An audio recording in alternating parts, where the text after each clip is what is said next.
In his twilight years, Marcus Aurelius, the philosopher-emperor, sat alone in his tent far from Rome, surrounded by the cold winds of the northern frontier. His army was weary, and his body, once strong and steadfast, was now frail and aching. But it wasn't the weight of his armor or the burden of the crown that wore him down. It was the ache in his heart.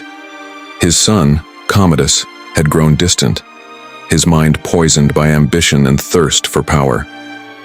Marcus had dreamed of raising a ruler of wisdom and virtue, but he watched helplessly as his son chose a darker path.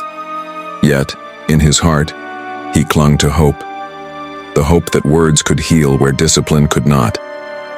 That night, under the dim light of a flickering candle, Marcus penned his final letter to Commodus. His hand trembled as he wrote, "My son, my blood, my hope. I have taught you philosophy, courage, and justice. But perhaps I failed to teach you love. I tried to make you strong, and in doing so I may have made you cold. If I could live my life again, I would hold you more, listen to you more, and speak less of duty. Forgive me, Commodus, not for my reign, but for being more of an emperor than a father. Remember, power is fleeting, but virtue endures. When you look upon my empty throne, do not see the shadow of authority, but the echo of love that was always meant for you. Rule with compassion, not fear.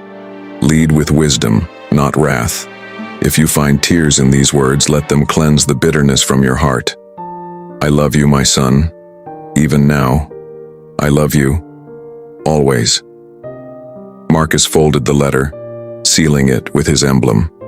He called for his most trusted servant, entrusting the message with the words, "Give this to my son when the time is right." That night, Marcus Aurelius passed away in his sleep, his face serene as if he had finally found peace. Yet, when the letter reached Commodus, his heart was too hardened to weep. He held the parchment, stared at his father's handwriting, but tossed it aside, dismissing it as weakness. The empire mourned, but no tear fell from the eyes of the one who mattered most. Years later, when Commodus's reign crumbled, when he stood alone, haunted by shadows of betrayal and regret, he found the letter again. This time, as he read his father's final words, tears fell freely, staining the aged paper. But it was too late. The man who loved him beyond power and pride was long gone, leaving only words and the weight of unspoken forgiveness.